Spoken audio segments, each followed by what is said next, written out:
Hello everyone, সবাইকে আসসালামু আলাইকুম এন্ড শুভেচ্ছা আমার আজকের এই নতুন ভিডিওতে। আজকে আমরা ট্রান্সমিশনের একটা কমন টেকনোলজি এসডিএইচ এই সম্পর্কে কিছু জেনারেল আইডিয়া নেব। আমরা জানি ট্রান্সমিশন বলতে যেটা বোঝায় সেটা হলো যে আমাদের যে ভয়েস অথবা ডেটাকে আমরা এক স্থান থেকে আরেক স্থান, ওয়ান প্লেস থেকে আরেক অন্য প্লেসে ট্রান্সমিট করি, তাই না? এটাই হলো ট্রান্সমিশন মিডিয়াম। এখন তার মানে কি, আমাদের ইনিশিয়ালি আমাদের মেজর টার্গেট ছিল ভয়েসটাকে ট্রান্সমিট করে এক স্থান থেকে আরেক স্থানে নিয়ে যাওয়া, তাই না? তাহলে আমাদের একটা মিনিমাম ভয়েসের জন্য কি পরিমাণ চ্যানেল অথবা কি পরিমাণ ট্রাফিক লাগে সেটা সম্পর্কে আমরা একটু আইডিয়া নেওয়ার চেষ্টা করব। তার মানে একটা ভয়েস চ্যানেল কীভাবে কনস্ট্রাক্ট হয় সেই সম্পর্কে একটু জেনারেল আন্ডারস্ট্যান্ডিং নেওয়ার চেষ্টা করব। তারপরে আমরা আস্তে আস্তে এসডিএইচ এর কেন আমাদেরকে এসডিএইচ এর নেসেসিটি আসলো, এসডিএইচ এর আগে আমরা কি করতাম সেই সম্পর্কে কিছু জেনারেল আইডিয়া দেওয়ার চেষ্টা করব। প্রথমে আসেন ভয়েস চ্যানেল। আমরা হয়তো অনেকেই জানি যে একটা ভয়েস চ্যানেলে আমরা অনেকেই শুনেছি এটা, সেটা হলো 64 kbps স্পিড থাকে। তার মানে one voice channel is equal to 64 kbps। তাহলে এই 64 kbpsটা কীভাবে আসলো সেটা যদি আমরা দেখি, এটার জন্য জানতে হলে আমাদেরকে একটা টাইম স্লট সম্পর্কে জানা থাকতে হবে। একটা টাইম স্লট মানে হলো যে 8টা বিট একটা টাইম স্লটে আমার 8টা বিট থাকে। তার মানে 1 2 3 4 5 6 7 8, এই 8টা বিটের একটা টাইম স্লটকে একটা ভয়েস চ্যানেলের ফ্রেম বলে। তার মানে একটা ফ্রেমের মধ্যে আমি একটা টাইম স্লট নিচ্ছি, সেই টাইম স্লটে আমার 8টা বিট আছে, ঠিক আছে? এই ফ্রেমটাকে যদি আমি 8000 বার রিপিটেডলি ট্রান্সমিট করতে পারি 1 সেকেন্ডে, তাহলে সেটাকে আমরা বলছি একটা কমপ্লিট ভয়েস চ্যানেল। তার মানে এই যে টাইম স্লট, ইট কনস্ট্রাক্ট এ ওয়ান ফ্রেম। এই ফ্রেমটাকে যদি আমি 8000 টাইম ট্রান্সমিট করতে পারি in 1 second, 8000 time in 1 second, 1 সেকেন্ডে যদি আমি সেটা করতে পারি, তাহলে আমরা একটা কমপ্লিট ভয়েস চ্যানেল পাই। এখন এটাকে যদি আমি আরো একটু বলি যে কেন আমাকে 8000 বার 1 সেকেন্ডে 8000 বার রিপিট করতে হবে, কেন তাহলে 8000 বার করলে কেন এটা 6000 বার না? আমরা যখন পিসিএম পড়েছিলাম, পালস কোড মডুলেশন, আমি এটা ডিটেল যাব না, সেখানে একটা থিওরি ছিল নাইকুয়েস থিওরাম। সেখানে স্যাম্পলিং ফ্রিকোয়েন্সি নিয়ে একটা কথা বলা ছিল। নাইকুয়েস থিওরামে বলেছে যে স্যাম্পলিং ফ্রিকোয়েন্সিটা স্যাম্পল ফ্রিকোয়েন্সি থেকে ডাবল হবে। তার মানে স্যাম্পলিং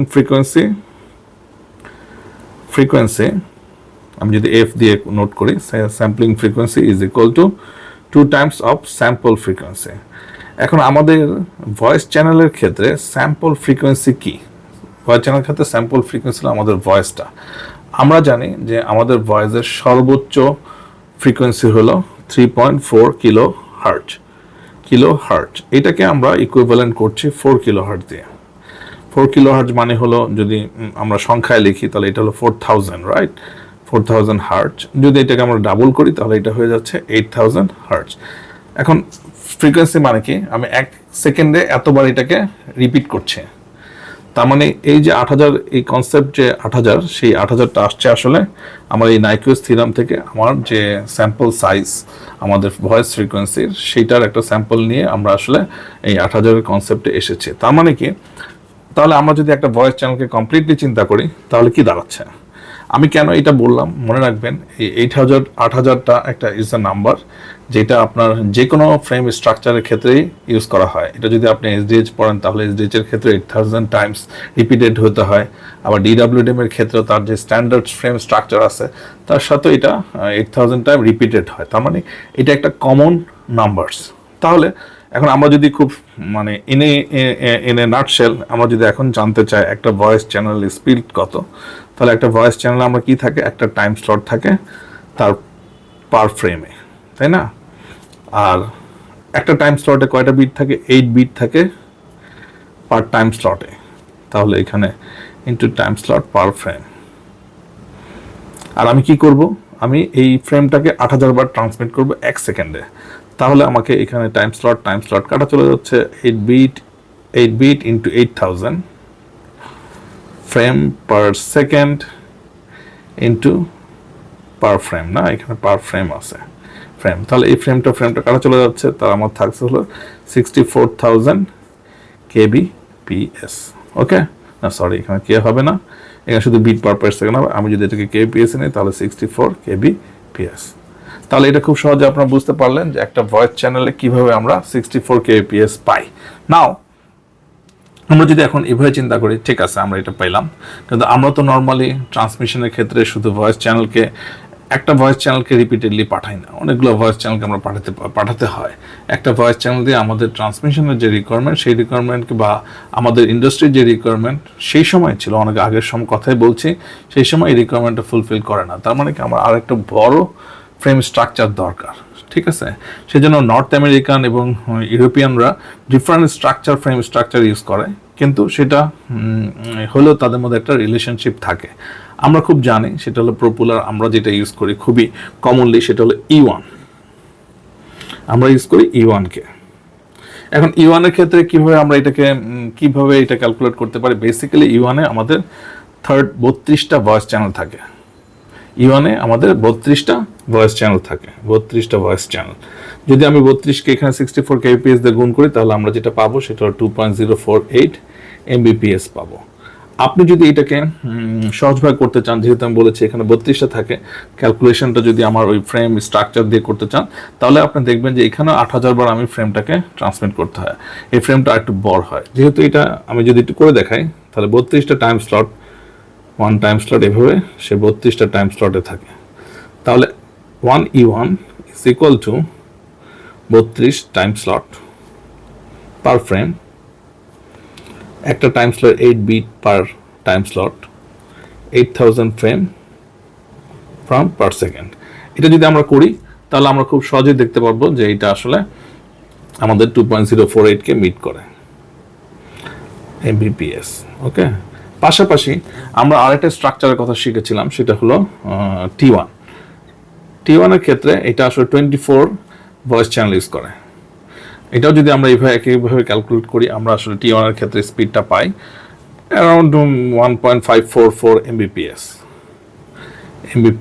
এটা যদি আপনি ওই একইভাবে ক্যালকুলেট করতে চান তাহলে এটা পাবেন 1 টাইমস T1 সমান 24 time slot per frame, 8 bit per time slot, 8000 frame per second. এটা যদি করেন তাহলে আপনি এখানে 1.544 mbps পাবেন। বেসিক্যালি E1-এর ক্ষেত্রে একটা স্ট্রাকচার আছে, সেটা হলো বেসিক্যালি এই E1 স্ট্রাকচারটাকে, E1 এটা একটা ইনিশিয়াল ফ্রেম স্ট্রাকচার। আমরা ইউরোপিয়ান ইন্ডাস্ট্রিতে আমরা দেখি যে E1-কে অনেকগুলা ভাগে ভাগ করা, অ্যাটলিস্ট 4টা স্টেজে ভাগ করানো যায়। একটা হলো E1, E2, E3 and E4। Similarly T1-এর ক্ষেত্রেও এখানে 4টা স্টেজ আছে, T1, T2, T3, T4। Basically এই E1, E2, E3, 4টা এটা ইউজ করে ইউরোপিয়ান জোনের দিকে, আর নর্থ আমেরিকান ইউজ করে T1, T2, T3 এই স্ট্রাকচারে। আপনি যদি স্পিডে দেখেন, আমি খুব সহজভাবে বলি, যেটা হলো যে E2 আসলে 4E1-এর সমান, মানে 4 দিয়ে মাল্টিপ্লাই হয়। E3 ক্ষেত্রে 4 দিয়ে মাল্টিপ্লাইড হয়, আবার E4 হলো এটা 4 দিয়ে মাল্টিপ্লাইড হয়। বেসিক্যালি যদিও এটা 4 দিয়ে মাল্টিপ্লাইড হচ্ছে, কিন্তু বিট রেটটা সেম থাকে না। আপনি যখন হায়ার রেটের যাবেন আপনার এখানে ওভারহেড বিটস বেশি ইউজ করা হয়। সো আমরা যখন E1-এ আমরা 2 mbps 2.048 পেয়েছি, E2-তে আসলে আমরা পাই 8.448 mbps। এখানে ভয়েস চ্যানেল আমার 128টাই থাকে, 4 গুণই থাকে E1 থেকে, কিন্তু আমার ফ্রেমের মধ্যে অনেক বিটস থাকে যেগুলো আমরা সহজে মনিটরিং অ্যান্ড ওভারহেড পারপাসে ইউজ করতে পারি। E3-র ক্ষেত্রে এটা হলো 34.368। সিমিলারলি এখানে আমি 512টা ভয়েস চ্যানেল পাই, কিন্তু স্পিডে কিন্তু একটু ডিফারেন্স আছে। E4-এর ক্ষেত্রে এটা 139.26 mbps। আমরা সিমিলারলি T1-এর ক্ষেত্রে আমরা যেটা পেয়েছিলাম 1.544, T2-র ক্ষেত্রে এটা বেসিক্যালি 4 টাইমস, অবশ্যই এটাও 4 টাইমস T1-এর থেকে, এটা ইন্টু 4, স্পিড হলো 6.312। T3-র ক্ষেত্রে এটা হলো T3 ক্ষেত্রে এটা 7 টাইমস অফ T2, মানে এটা 7 টাইমস অফ T2, তাহলে এটার স্পিড অ্যারাউন্ড 45 Mbps এর মতো, আমরা পাই 44.736 এক্স্যাক্টলি। আর T4 এর ক্ষেত্রে এটা হলো অ্যারাউন্ড 274.176 Mbps। নেচারালি টেলিকমিউনিকেশনে এই দুইটা খুবই রেয়ারলি ইউজ করা হয়, T4 তো কখনোই ইউজ করা হয় না, কিন্তু ইউরোপিয়ান আর নর্থ আমেরিকানের মধ্যে এই যে মানে ফ্রেম স্ট্রাকচারের মধ্যে কিছু ডিফারেন্স পরিলক্ষিত হয়। এখন আমরা যদি এটাকে একটু সামারাইজ করি, যে এটা একটা 64 kbps, তাহলে নর্থ আমেরিকান মানে ইউরোপিয়ানের ক্ষেত্রে এটা E1,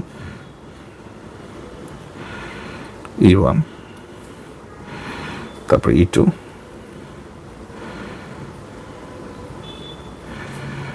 তারপর E3,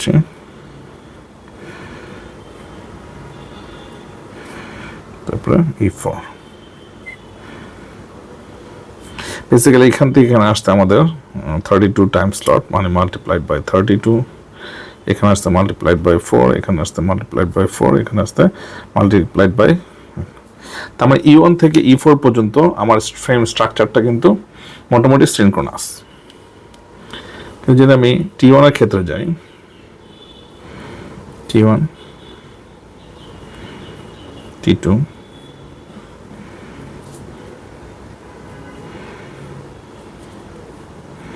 T3, T4,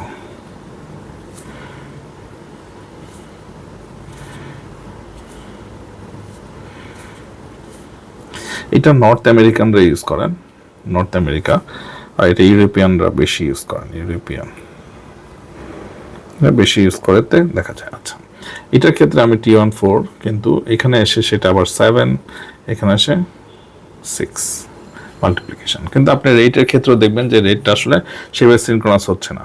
যদি এখানে E1 থেকে E4 এর স্টেপিং এর ক্ষেত্রে রেটটা ইন্টারলিভিং বা মাল্টিপ্লেক্সিং এর ক্ষেত্রে রেটটা সেম, একটা সিনক্রোনাস স্ট্যাটাস ফলো করে, বাট রেটটা যদি আপনি মাল্টিপ্লাই করেন তাহলে দেখবেন যে এটাকে ফলো করছে না। এখন সমস্যাটা কি? সমস্যাটা হচ্ছে, ধরেন আপনি যেটা নর্থ আমেরিকানে যেই ডিভাইসটা ইউজ করছেন সেটা আসলে ইউরোপিয়ান রিজনে সেটাকে ইউজ করাটা আপনার জন্য কঠিন হচ্ছে। আবার আপনি যদি স্ট্রাকচারটা তৈরি করেন T2 অথবা T3 স্ট্যান্ডার্ডে বা E3 স্ট্যান্ডার্ডে, তাহলে সেটা আবার হায়ার স্কেলের স্পিডের ক্ষেত্রে এটা ইউজ করা যাচ্ছে না। এই ধরনের বেসিক কিছু সমস্যা আমরা সবসময় ফেস করি। সো আমাদের এরকম একটা স্ট্রাকচার দরকার ছিল, বা এমন একটা ফ্রেম স্ট্রাকচার দরকার ছিল, যেই স্ট্রাকচার এই যে E4, E3, E2, E1, T1, T2, T3, T4 সব কিছুকে অ্যাকোমোডেট করতে পারে। তা আমরা যদি সেটাকে X বলি, X একটা ফ্রেম স্ট্রাকচার, যেই স্ট্রাকচারের মধ্যে সবগুলাকেই আমরা অ্যাকোমোডেট করতে পারবো। তাহলে দেখেন আমাদের এখানে লোয়েস্ট রেট কত? লোয়েস্ট রেট হলো 1.544, হায়েস্ট কত? 275। আমি যেহেতু বলেছি এই 275টা বেশি ইউজ করা হয় না, 275 Mbps দেখে, তাহলে আমরা যদি E4 কে হায়েস্ট ধরি তাহলে এটা আসলে অ্যারাউন্ড 140 Mbps। সো আমাদের এমন একটা স্ট্রাকচার দরকার যেটা অ্যাটলিস্ট 140 Mbps হবে, এবং 140 Mbps যদি হয় তাহলে এইটা ওই 140 Mbps এর মধ্যে আমরা এই সবগুলা স্পিডকে অ্যাকোমোডেট করতে পারবো। ঠিক আছে, এইটা সো আমাদের এমন একটা স্ট্রাকচার তৈরি করতে হবে, বা এমন একটা ফ্রেম স্ট্রাকচার আনতে হবে যেটা দিয়ে আমরা এই সবগুলা ডাটাকে অ্যাকোমোডেট করতে পারি। এর ফার্স্ট অ্যাপ্রোচ নর্থ আমেরিকানরা শুরু করে, সেটা হলো সনেট দিয়ে। সনেট হলো সিনক্রোনাস অপটিক্যাল নেটওয়ার্ক। এই সনেটে আমরা বেসিক্যালি T3, E3 পর্যন্ত অ্যাকোমোডেট করতে পারি, বাট যেহেতু এটা নর্থ আমেরিকান স্ট্যান্ডার্ড ইউজ করা হয়, বেসিক নর্থ আমেরিকাতে এটা বেশি ইউজ করা হয়, এটা আসলে ইউরোপিয়ান স্ট্যান্ডার্ডের সাথে ম্যাচ করতে পারে না। যদি আপনার ইউরোপিয়ান স্ট্যান্ডার্ড জন্য লাগে, আপনাকে ফ্রেম স্ট্রাকচারটা ডিফারেন্ট ওয়েতে তৈরি করা লাগে। বেসিক্যালি সনেট হলো ফার্স্ট অ্যাপ্রোচ আপনার এই বিভিন্ন ফ্রেম স্ট্রাকচার T1 বিভিন্ন ডেটা স্পিডকে অ্যাকোমোডেট করার জন্য। সেকেন্ড স্টেপ যেটা ইউরোপিয়ানরা নিয়ে আসে সেটা হলো SDH। এই SDH আসলে বেসিক্যালি এই সবগুলো ফ্রেমকেই অ্যাকোমোডেট করতে পারে এই SDH স্ট্রাকচারের মধ্যে। আমরা এখন ফার্স্টে এর যে বেসিক স্ট্রাকচার, যেমন ধরেন আমি যখন E1, E2, E3 করেছি, এর বেসিক স্ট্রাকচার কি পেয়েছি? E1 পেয়েছি, E2 পেয়েছি, E3 পেয়েছি, E4 পেয়েছি। আবার T1 এর ক্ষেত্রে T1 পেয়েছি, T2 পেয়েছি, T3 পেয়েছি, T4 পেয়েছি। আমি T1 এর ফ্রেম স্ট্রাকচারটা জানার চেষ্টা করেছি। সনেটের ক্ষেত্রে প্রথম ফ্রেম স্ট্রাকচার হলো STS1। STS মানে সিনক্রোনাস ট্রান্সপোর্ট সিগন্যাল, আপনি এটাকে 1 হিসেবে দেখেন। SDH এর ক্ষেত্রে এটাকে বলছে STM1। আমরা এই দুইটা স্ট্রাকচার সম্পর্কে আইডিয়া নিব। এখন সনেটের ক্ষেত্রে আমরা এখানে T1 এর ক্ষেত্রে কি পেয়েছি, 24টা ভয়েস চ্যানেলকে আমি অ্যাকোমোডেট করে একটা T1 বানিয়েছে। STS1 এর ক্ষেত্রে এটা একটু ডিফারেন্ট, সেটা হলো যে আমরা এখানে বেসিক্যালি কলাম এবং রো আকারে ট্রান্সমিট করে থাকি। ধরেন আপনার কাছে 90টা 1 2 3 এভাবে 90টা কলাম আছে, আর রো আছে 1 2 3 4 এভাবে 9টা। ওকে, তার মানে আপনার রো আছে 9টা আর কলাম আছে 90টা। 9টা এভাবে 9টা কলাম আছে, এভাবে আছে 90টা রো কলাম। 9টা রো 90টা কলাম। এক একটা রো ইজি হলো আপনার এক একটা time slot. Okay, transmission ratio আপনি ফার্স্টে রো শেষ করবেন, তারপরে আপনি কলামের দিকে যাবেন। ওকে, ফার্স্টে রো তারপরে কলাম আসবে। আচ্ছা, এখন যদি আমরা এটাকে স্পিড আকারে চিন্তা করি, তাহলে আমার টোটাল টাইম স্লট কয়টা হলো? টোটাল টাইম স্লট হলো 90 × 9, তাই না? তার মানে এটা কি টাইম স্লট পার ফ্রেম। আমরা জানি কি একটা টাইম স্লট হলো 8 বিট পার টাইম স্লট, তাই না? 8 বিট, তাহলে আমরা দাঁড়াচ্ছে 8 bit per time slot into time slot by frame. আমাদেরকে কি করতে হবে, এই ফ্রেমটাকে কতবার ট্রান্সমিট করতে হবে আমার ফ্রিকোয়েন্সিটাকে অ্যাকুমুলেট করার জন্য? 8000 বার। তাহলে এটা আমরা আসতেছে 8000 ইন্টু 90 ইন্টু 9 8 2 72। তাহলে এখানে আমি টাইম স্লট কাটা চলে যাচ্ছে bit per frame into frame per second. এখানে ফ্রেম কাটা চলে যাচ্ছে। এখান থেকে আমরা আসলে বেসিক্যালি পাবো 51.84 Mbps। ওকে, তাহলে আমরা এখানে একটা কি পাচ্ছি, 51.84 Mbps এর একটা স্ট্রাকচার পাচ্ছি। ঠিক আছে, STS1 এ। এখন দেখেন এই 51.84 E4 আর T4 ছাড়া সবগুলো ডাটাকেই কিন্তু ডাটার মধ্যেই আছে, ডাটা থেকে বেশি আছে। যেমন T3 ক্ষেত্রে 45 কেও সে ক্যারি করতে পারে, আবার E3 কেও ক্যারি করতে পারে। মনে রাখতে হবে E1 এর যেহেতু ফ্রেমের স্ট্রাকচারটা সিনক্রোনাস, একই ডিভাইস দিয়ে আমরা কিন্তু নর্থ আমেরিকান এবং ইউরোপিয়ান স্ট্যান্ডার্ডে কমপ্লিটলি ইউজ করতে পারি না। এই ডিফিকাল্টিসটাকে অ্যাভয়েড করার জন্য কিন্তু আমরা ইন্ট্রোডিউস করি STM1 এর। এখন এই STM1 এর ক্ষেত্রে ফ্রেম স্ট্রাকচারটা কি হবে? এটা similar with sonnet, just difference হলো কলামে আপনার রো থাকবে একই নাম্বার, মানে 1 থেকে 2 এবার করে কলাম রো থাকবে একই, কিন্তু কলাম হয়ে যাবে 3 গুণ, তারপর 270টা কলাম হয়ে যাবে। ওকে, তাহলে এখানে কি হচ্ছে, আপনি এই যে STS1 এর যে স্পিডটা পেয়েছেন, STS1 তার যে স্পিড পেয়েছেন 51.84 Mbps, তার থেকে 3 গুণ হবে স্পিড হবে আমার STM1 এর। অথবা আপনি যদি এটাকে ক্যালকুলেট করতে চান, একইভাবে ক্যালকুলেট করবেন। আপনার কাছে 270 × 9 টাইম স্লট আছে এই ফ্রেমে, আবার একটা টাইম স্লট মানে 8 bit 8 bit per time slot, right, into time slot by frame.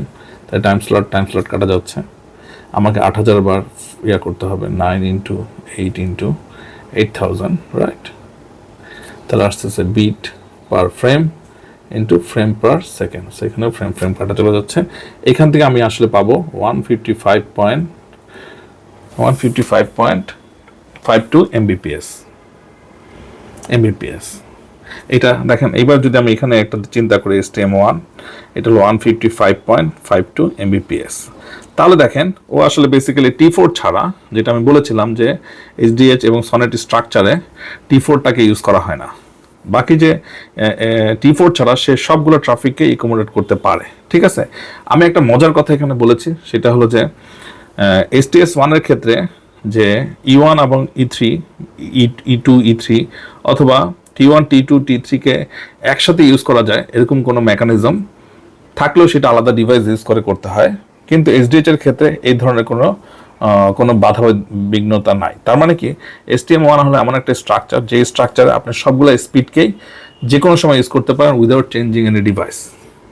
ঠিক আছে, সেটা কীভাবে হয় এটা আমরা এরপরে বোঝার চেষ্টা করব। তার আগে আমাদেরকে এই যে আমরা STS1 এর একটা স্ট্রাকচার পেয়েছি, মনে রাখতে হবে আমি যদি STS 3 নেই, তাহলে STS3টা হলো 3 ইন্টু STS1।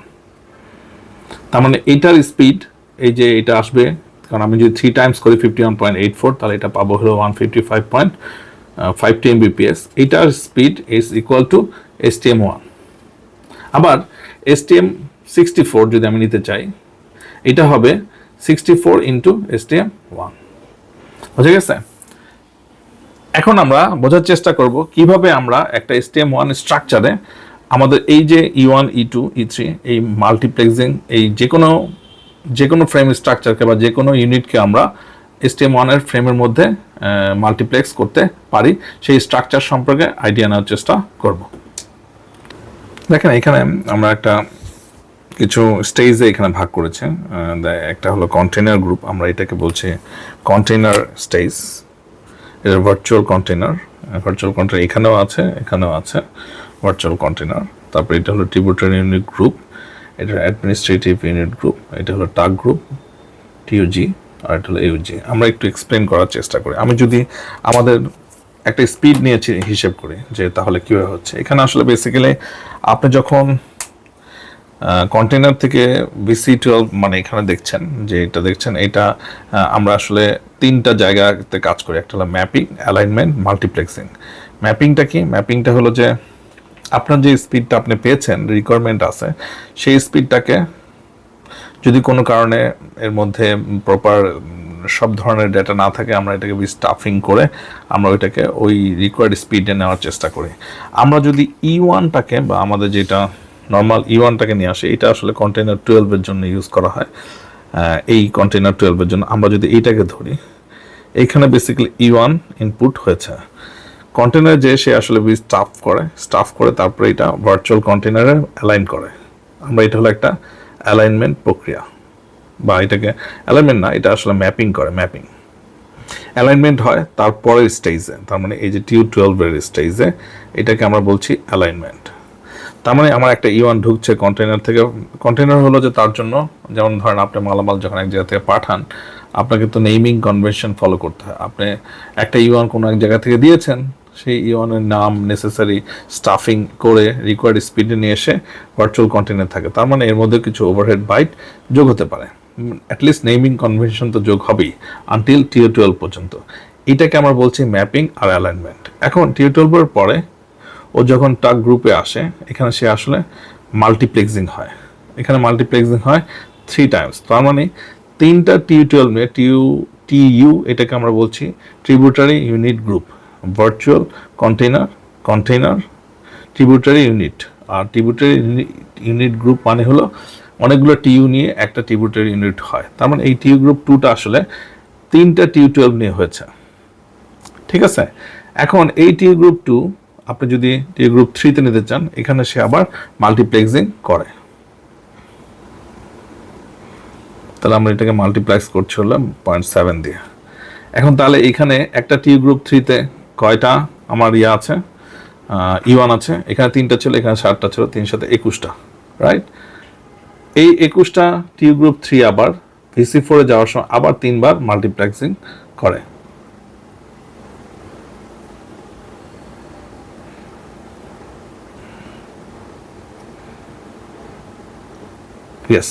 আবার 3বার মাল্টিপ্লেক্সিং করে। তাহলে এখানে VC4-এ এসে আমার টোটাল E1 কয়টা? 63 E1। VC4-এ এসে এই বেসিক্যালি এটা কমপ্লিট একটা হয়, আবার সে আমরা যে অ্যালাইনমেন্ট পড়েছিলাম, VC আর AU-এর মধ্যে অ্যালাইনমেন্ট হয়, আর কন্টেইনার আর VC12-এর মধ্যে ম্যাপিং হয়। বাকি যেগুলো সেগুলো হলো মাল্টিপ্লেক্সিং। VC আর TU-এর মধ্যে বা AU-এর মধ্যে হয় ম্যাপিং। আমরা যদি এই ম্যাপিং অ্যালাইনমেন্ট হয়, এটা হলো অ্যালাইনমেন্ট। এখানে আমরা অ্যালাইন করি, তার মানে VC4-কে নেমিং কনভেনশন অথবা অন্য কোনো কিছু ফলো করে আমরা এখানে কোনো অ্যাডিশনাল কোনো কাজ করি না, জাস্ট কিছু অ্যালাইনমেন্ট করে এই4-এ করি। এই 4টাই বেসিক্যালি আমার একটা পেলোড, আমার একটা STM1-এ। দেখেন যদি আপনি 63 E1, এখানে 63টা E1 আছে, আমরা আবার একটা অ্যালাইনমেন্ট করি, বা এটাকে আপনি মাল্টিপ্লেক্সিং, কিন্তু এটা আসলে কোনো মাল্টিপ্লেক্সিং হয় না। এটা একটা STM1 হয়, তারকে আমি আবার n টাইম মাল্টিপ্লেক্সিং করলে একটা STM n পাই।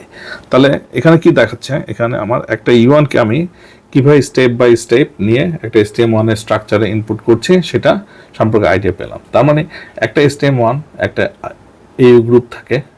AU মানে হলো অ্যাডমিনিস্ট্রেটিভ ইউনিট, AU মানে হলো অ্যাডমিনিস্ট্রেটিভ, AU হলো অ্যাডমিনিস্ট্রেটিভ ইউনিট, ওকে। আর AU গ্রুপ মানে হলো অ্যাডমিনিস্ট্রেটিভ ইউনিট গ্রুপ। TU মানে হলো ট্রিবিউটারি ইউনিট, ট্রিবিউটারি ইউনিট। আর TU গ্রুপ মানে হলো ট্রিবিউটারি ইউনিট গ্রুপ।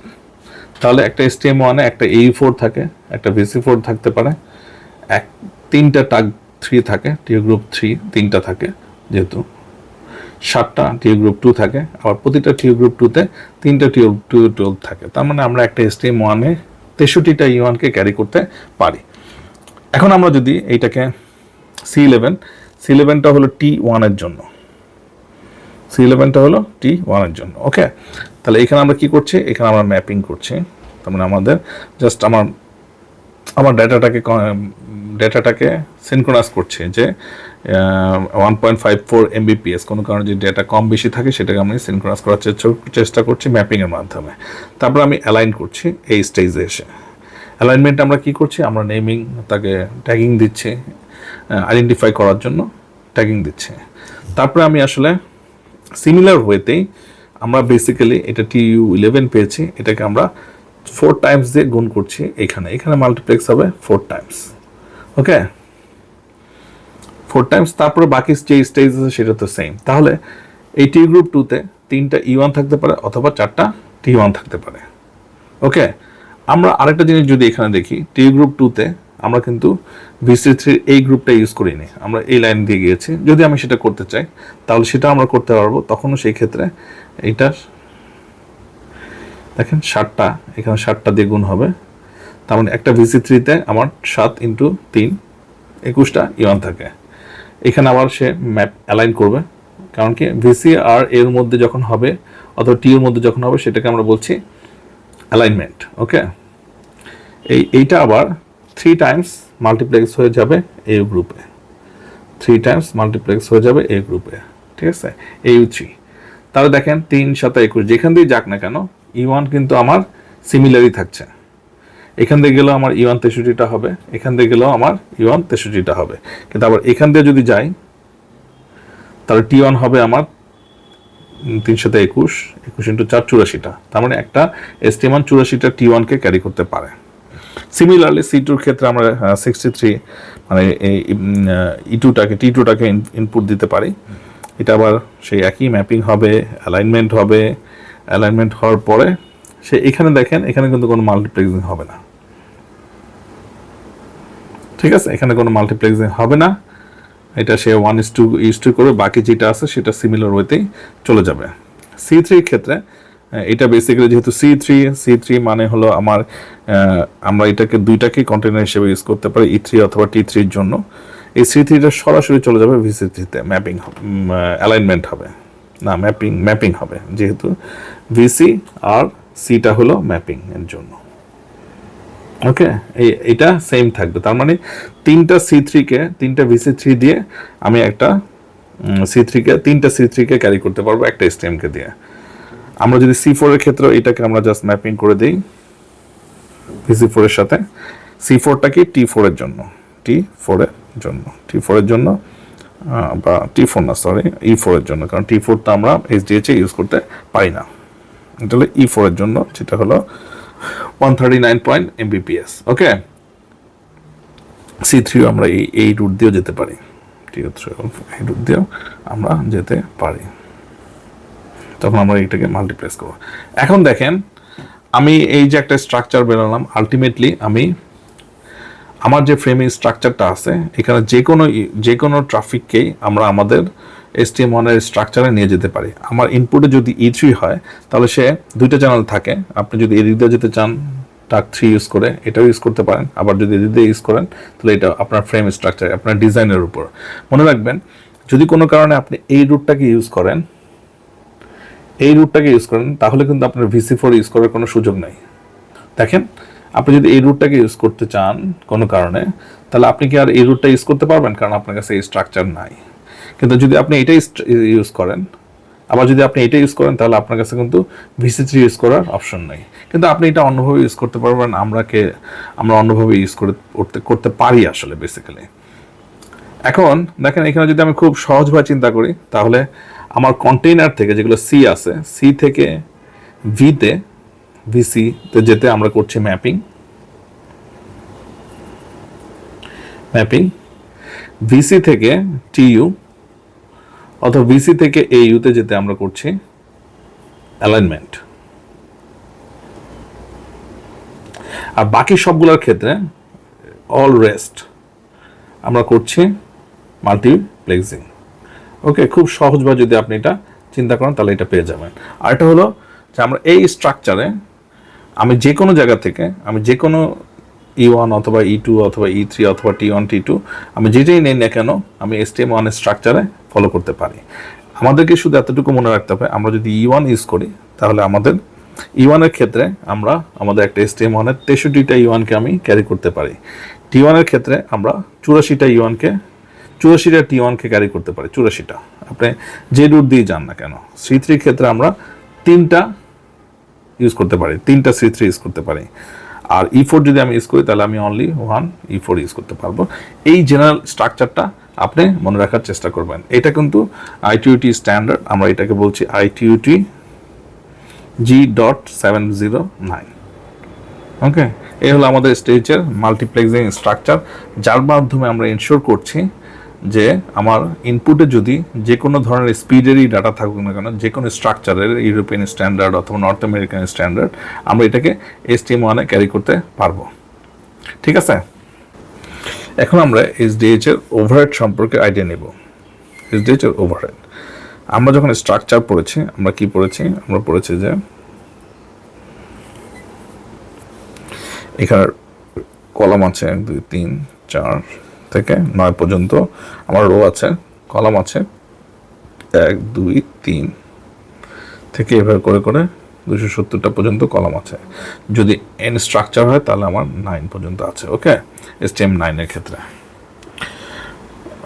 এখন আমরা যদি খুব সহজভাবে আমরা এখন চিন্তা করি, এখানে এটাকে আমরা বেসিক্যালি অনেকগুলো ভাগে ভাগ করব। প্রথমে হলো যে প্রথম যে 9টা কলাম আছে, প্রথম যে 9টা, আমি যদি 270টা একটা STM1 কে নিয়ে চিন্তা করি, তাহলে প্রথম যে 9টা কলাম আছে, 9টা রো আছে, এটাকে আমরা ওভারহেড হিসেবে ইউজ করব। পাশাপাশি 10 নম্বর কলামটাকেও আমরা ওভারহেড হিসেবে ইউজ করি। ঠিক আছে, এই যে 9টা ছাড়া বাকি যেই স্ট্রাকচার আছে,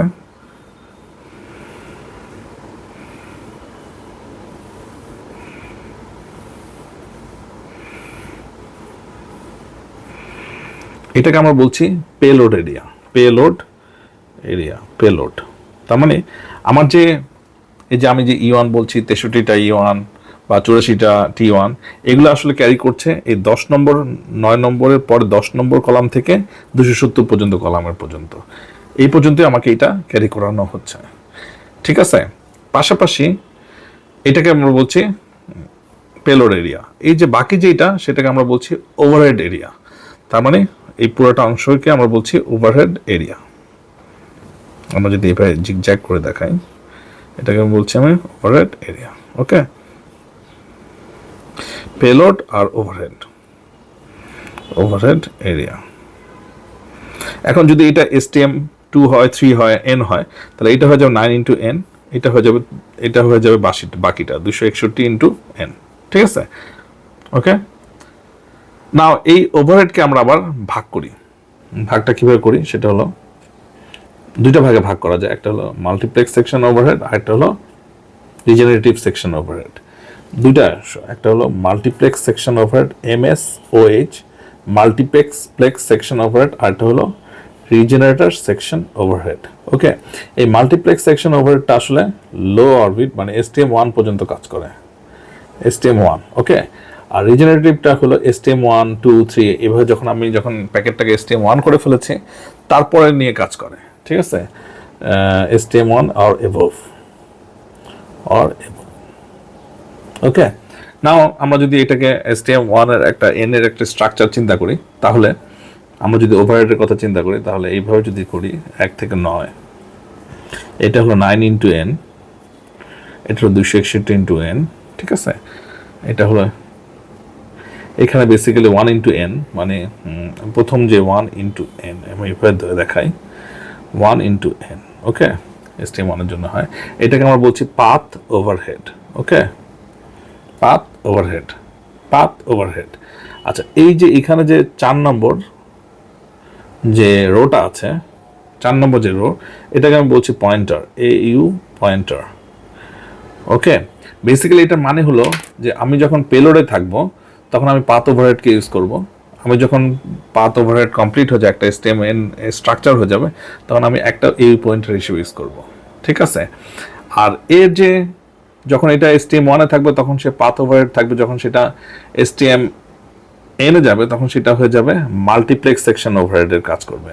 এটাকে আমি বলছি MSOH, ওকে। তার মানে 5 নম্বর কলাম থেকে, রো থেকে 9 নম্বর রো পর্যন্ত আমার মাল্টিপ্লেক্স সেকশন ওভারহেড হিসেবে কাজ করবে। 4 নম্বর কলাম 4 থেকে 9 নম্বর রো পর্যন্ত এটাকে করবে AU পয়েন্টার হিসেবে। আর 1 থেকে 3 এটা আমার কাজ করবে RSOH হিসেবে, ওকে, বুঝে গেছে? তার মানে কি, দেখেন, যখন ট্রাফিকটা পেলোডে থাকে তখন আমি পাথ ওভারহেড ইউজ করি। এটা যখন STM1 স্ট্রাকচারে তৈরি হয় তখন এটাকে মাল্টিপ্লেক্স সেকশন ওভারহেড ইউজ করি। আবার মাল্টিপ্লেক্স সেকশন যখন এটা STM1 6 to 6 এর দিকে যায়, মানে অনেকগুলো STM এনে যায়, তখন রিজেনারেটর সেকশন ওভারহেড হিসেবে ইউজ করা হয়, ঠিক আছে। এই ওভারহেডগুলোর কাজ কিভাবে কাজ করে আমরা আসলে বেসিক্যালি ওভারহেড সম্পর্কে আরো ডিটেল আলোচনা করব। কি করে, কিভাবে সে অ্যালার্ম ম্যানেজমেন্টে কাজ করে, মনিটরিং এর জন্য কাজ করে, আপনার যে মেইনটেনেন্স করছি আমরা সেই মেইনটেনেন্সের জন্য কাজ করে, কিভাবে কাজ করে সেটা সম্পর্কে আমরা পরবর্তী ক্লাসে জানাবো। পাশাপাশি আমরা জাস্ট একটু বেসিক থেকে নেওয়ার জন্য আমি যদি একটু চিন্তা করি, তাহলে আমরা SDH এর সনেটের জন্য আমরা একটা স্ট্রাকচার পেয়েছি, সেটা হলো STS1। এটা আমরা পেয়েছি 51.84 Mbps, রাইট। আর আমাদের SDH এর জন্য আমরা স্ট্রাকচার পেয়েছি STM1, এটা হবে 155.52 Mbps। আমরা যদি STS3 নেই, এটা হবে 155.52 Mbps। আর STM এর ক্ষেত্রে এটা STM4 হতে পারে, এটা অ্যারাউন্ড 622 Mbps। STM16 হতে পারে, এটা অ্যারাউন্ড 2.5 Gbps। STM64 হতে পারে, এটা অ্যারাউন্ড 10 Gbps এর মতো, ওকে। তার মানে আমরা আমাদের SDH দিয়ে, আসলে SDH এ STM256ও আছে কিন্তু এটা খুব বেশি ইউজ করা হয় না। STM64 এটাই ইউজ করা হয় 10 Gbps দিয়ে। আমরা আমাদের SDH স্ট্রাকচারে আমরা STM64 একটা সর্বোচ্চ আমি 10 Gbps এর মতো ট্রান্সমিট করতে পারি। এই হলো আমাদের আজকের জেনারেল আইডিয়া SDH সম্পর্কে। আমরা পরবর্তী ক্লাসে SDH এর যে ওভারহেড এর কাজ কি কাজ করে, কি বিটস আছে, কোন বিটস কি ধরনের ফাংশনালিটির জন্য কাজ করে থাকে সেটা সম্পর্কে ডিটেল আলোচনা করব। আজকে এই পর্যন্ত, সবাইকে অনেক অনেক ধন্যবাদ।